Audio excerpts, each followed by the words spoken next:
Welcome to stock study market অ্যানালিসিসের নতুন ভিডিওতে আপনাদের সবাইকে স্বাগতম। দেখুন, আজকের থাম্বনেইলটা দেখেছেন আপনারা যে মার্কেটে লস কেন হয়, বিশেষ করে অপশন ট্রেডিং যখন আপনারা করছেন, অপশন ট্রেডিংয়ে লস কেন হয়। সিম্পল যদি আমরা নিফটি ব্যাঙ্ক নিফটির ক্ষেত্রে যারা অপশন ট্রেডিং করেন, স্পেশালি যারা নিফটিতে অপশন ট্রেডিং করেন বা ব্যাঙ্ক নিফটিতে অপশন ট্রেডিং করেন, যেদিন মার্কেটে নিফটি এই লেভেলটা ব্রেক করেছিল 24,400 থেকে 450 লেভেল ব্রেক করে যেদিন এই ক্যান্ডেলটা ক্লোজ হয়েছিল, তারপরের থেকে আমি আপনাদের সঙ্গে শেয়ার করেছিলাম, আমি ডেলি বেসিসে আপনাদের সঙ্গে ভিডিও শেয়ার করি যে মার্কেটে buy on dip, that is market নিচে এলে আমরা বাইং সাইডে ট্রেড প্ল্যান করব।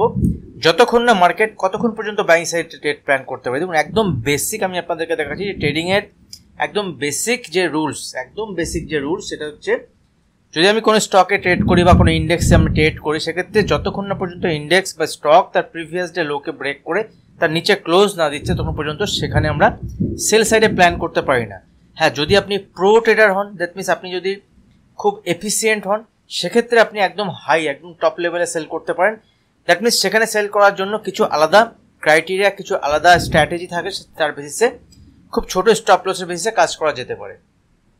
বাট যদি আমরা মার্কেটে নিফটির চার্ট দেখি, দেখুন নিফটি তার পরে যে 3 দিনের মুভমেন্ট হয়েছে, যতবার মার্কেট নিচে এসছে ততবার মার্কেটে বাই অন ডিপ হয়েছে।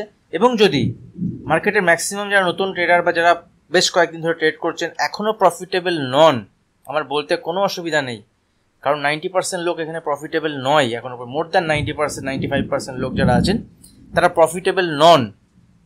তো তাদের জন্যই আমি বলছি যে এখানে সমস্যাটা কি? সমস্যাটা হচ্ছে মার্কেটে যখন আপনি কাজ করছেন, সেক্ষেত্রে আপনাকে ইউনিডাইরেকশনাল হয়ে কাজ করতে হবে, একদিকে কাজ করুন।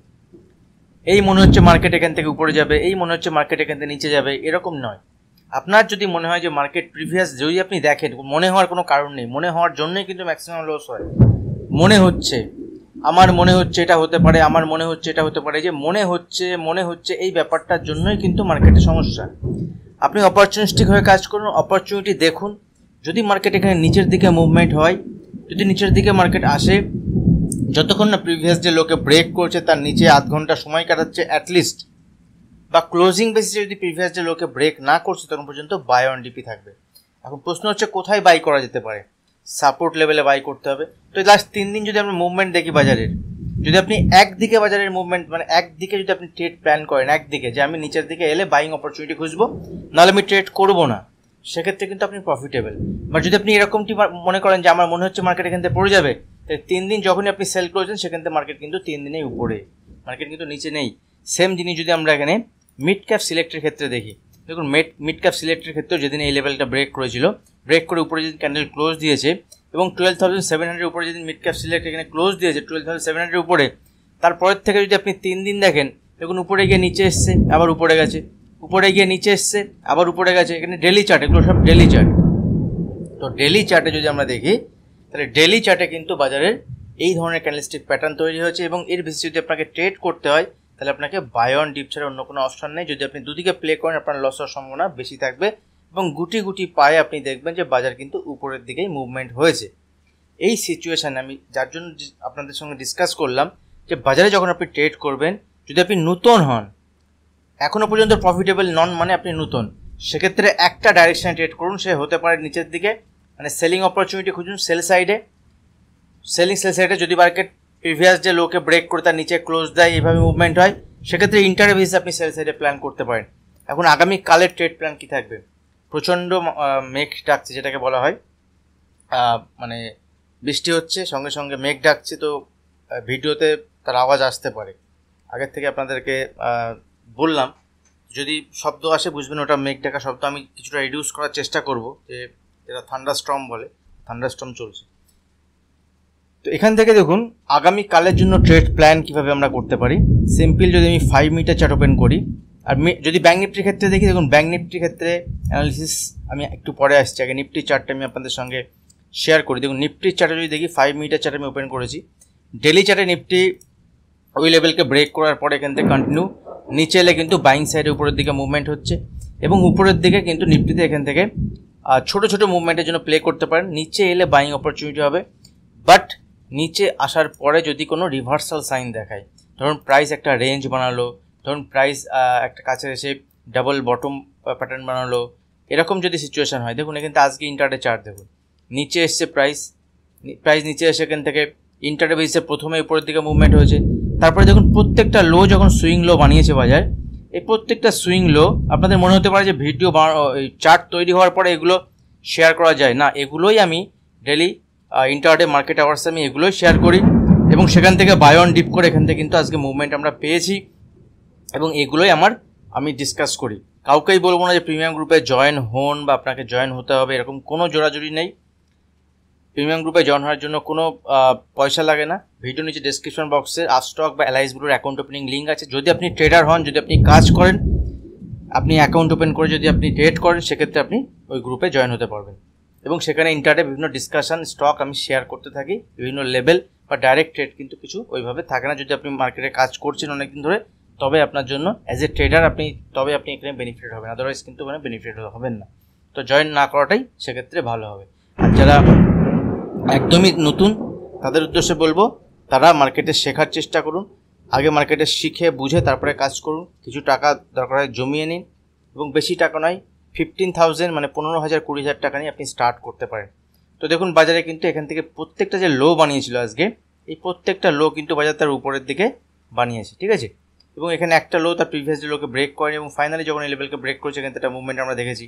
এই প্রত্যেকটা যখন বাজারে লো বানিয়েছে এবং নিচের দিকে এসে দেখুন এখানে একটা হ্যামার ক্যান্ডেল, ডোজি ক্যান্ডেল, এখানে একটা হ্যামার ক্যান্ডেল, এখানে একটা ডোজি ক্যান্ডেল, এখানে একটা ডোজি ক্যান্ডেল, প্রত্যেকটা নিচে এসে কিন্তু একটা সাইন বাজার দিয়েছে এবং সাইন দেওয়ার পরে এখান থেকে উপরের দিকে মুভমেন্ট আমরা দেখেছি। আগামীকালের ক্ষেত্রে ইম্পর্টেন্ট লেভেল কি থাকবে, আগামীকাল এক্সপায়ারি নিফটি। দেখুন কোনো কারণে যদি বাজার এখান থেকে 24,700 নিচে ট্রেড করতে স্টার্ট করে, বাজার উইক, সেক্ষেত্রে আমি লং সাইডে প্ল্যান করব না। লং সাইডে প্ল্যান ততক্ষণ পর্যন্ত করব যদি বাজার এখানে 24,750 উপরে সাস্টেন করে, 24,750 উপরে যদি বাজার সাস্টেন করে, এর উপরে যদি ট্রেড করে, যদি নিচেও আসে 24,750 থেকে 760 লেভেল পর্যন্ত আমার বাইং অপরচুনিটি হবে। এর নিচে এলে বাজার উইক বাট অ্যাগ্রেসিভ সেলিং নয়, মানে এই রেঞ্জের মধ্যে বাজার চলে আসবে। 24,700 নিচে বা 600 এর নিচে যদি বাজার সাস্টেন করে, 700 থেকে 650 নিচে যদি বাজার সাস্টেন করে, সেক্ষেত্রে বাজার এখান থেকে নিচের দিকে মুভমেন্ট দেখাবে, সেক্ষেত্রে সেল সাইডে প্ল্যান করা যেতে পারে। প্রচণ্ড বিদ্যুৎ চমকা, যেটাকে বলা হয় প্রচণ্ড বিদ্যুৎ চমকাচ্ছে বাইরে এবং আওয়াজও হচ্ছে। তো ভিডিও শর্টে শেষ করছে। যদি আপনাদের ভিডিও ভালো লাগে, ভিডিওতে লাইক করুন, ভিডিওতে কমেন্ট করুন, আপনাদের এনগেজমেন্ট বাড়লে সেক্ষেত্রে গতকাল আমি আপনাদের সঙ্গে 4টি শেয়ার করেছিলাম, স্টক শেয়ার করেছিলাম, সেই স্টকগুলো ভালো মুভমেন্ট হয়েছে। আপনাদের পার্টিসিপেশন যদি থাকে তাহলে ভিডিও আসবে। যদি এই ভিডিওতে লাইক ঠিকঠাক পরে, যদি আপনি পর্যাপ্ত লাইক আসে, আমি রাতেও একটা স্টক নিয়ে একটা লাইভ ভিডিও আপনাদের সঙ্গে শেয়ার করবো, আপনাদের মতামত জানাবেন। ব্যাঙ্ক নিফটির ক্ষেত্রে যদি দেখি, ব্যাঙ্ক নিফটি উপরের দিকে যে চ্যানেল আমরা প্লট করেছিলাম, দেখুন চ্যানেলের উপরের লেভেল থেকে রিজেকশন এসেছে, এটা গতকালে আমি যাওয়া করেছিলাম এবং নিচের লেভেলে প্রিভিয়াস যে লোকে এখনও ব্রেক করে নিচে এসে কিন্তু আবার ওখান থেকে বাউন্স এসে আজকে এক্সপায়ারি ছিল। তো আগামীকাল দেখতে হবে ব্যাঙ্ক নিফটি যদি এখান থেকে, দেখুন ব্যাঙ্ক নিফটির একটা ক্যারেক্টারিস্টিক দেখুন, লাস্ট কদিন যদি দেখেন, একদিন পজিটিভ পরের দিন নেগেটিভ, একদিন পজিটিভ পরের দিন নেগেটিভ, বাট উপরে গিয়ে ক্লোজ দিয়েছে, ঠিক আছে। তো যদি আগামীকাল ব্যাঙ্ক নিফটি উপরের দিকে মুভমেন্ট হতে হয়, তাহলে 50,800 থেকে 850 উপরে সাস্টেন করলে এখান থেকে উপরের দিকে 51,200, মানে ইনিশিয়ালি 51,000, দেন 51,200, 51,350 লেভেল পর্যন্ত দেখাতে পারে, ঠিক আছে। এবং উপরের দিকে যখনই এই লেভেলকে ব্রেক করবে, সেক্ষেত্রে ব্যাঙ্ক নিফটিতে যদি 51,350 থেকে 400 লেভেলকে ব্রেক করে উপরে ক্লোজ দেয়, সেক্ষেত্রে আগামী দিনে আমরা উপরের দিকে মুভমেন্ট ব্যাঙ্ক নিফটি দেখতে পারি। এখান থেকে উইক কখন হবে, যদি এখান থেকে ব্যাঙ্ক নিফটির নিচের দিকে 50,350 নিচে ক্লোজ দেয়, সেক্ষেত্রে এখান থেকে ব্যাঙ্ক নিফটি নিচের দিকে মুভমেন্ট হতে পারে এবং এই ট্রেন্ডের নিচের দিকে ব্যাঙ্ক নিফটি 50,000 পর্যন্ত মুভমেন্ট এবং 50,000 নিচে ট্রেড করলে এখান থেকে আবার নিচের দিকে এই সাপোর্ট লেভেল পর্যন্ত আসতে পারে। তো এখান থেকে ওয়াচ করতে হবে এবং ইম্পর্টেন্ট লেভেলের বেসিসে কিন্তু ট্রেড প্ল্যান করা যেতে পারে। মিড ক্যাপ সিলেক্টের ক্ষেত্রে যদি দেখি, মিড ক্যাপ সিলেক্ট ঠিকঠাকই এখানে হচ্ছে, বাট নিচে এলে বাইং অপরচুনিটি আগামীকালের জন্য এখান থেকে মিড ক্যাপ সিলেক্টে 12,900 থেকে 12,900 পর্যন্ত বাই অন ডিপ, বাট 12,880 লেভেলের নিচে থাকলে মিড ক্যাপ সিলেক্ট উইক হবে। 12,880 নিচে, এই লেভেলের নিচে যদি আসে, সেক্ষেত্রে মিড ক্যাপ সিলেক্ট উইক হবে, বাট 12,900 উপরে কিন্তু ঠিক আছে বাই অন ডিপ। এবং এখানে উপরের দিকে মিড ক্যাপ সিলেক্টের অল টাইম হাই যেটা 13,000-এর কাছে, সেটা যদি আগামীকাল যদি এখান থেকে আজকের যে হাই লেভেল যদি ব্রেক করে উপরের দিকে 13,000 লেভেল পর্যন্ত মুভমেন্ট কিন্তু আসতে পারে। আজ ভিডিও এখানে ক্লোজ করছি। বাইরে প্রচণ্ড বিদ্যুৎ চমকাচ্ছে, প্রচণ্ড মেঘ ডাকছে, সেক্ষেত্রে আজ ভিডিও এখানে শেষ করছি। ভিডিও ভালো লাগলে অবশ্যই ভিডিওতে লাইক শেয়ার কমেন্ট করবেন। এখন যারা চ্যানেল সাবস্ক্রাইব করেনি চ্যানেল সাবস্ক্রাইব করে বেল আইকন প্রেস করবেন। আজ ভিডিও এখানে শেষ করছি, দেখা হবে নেক্সট ভিডিওতে। ধন্যবাদ।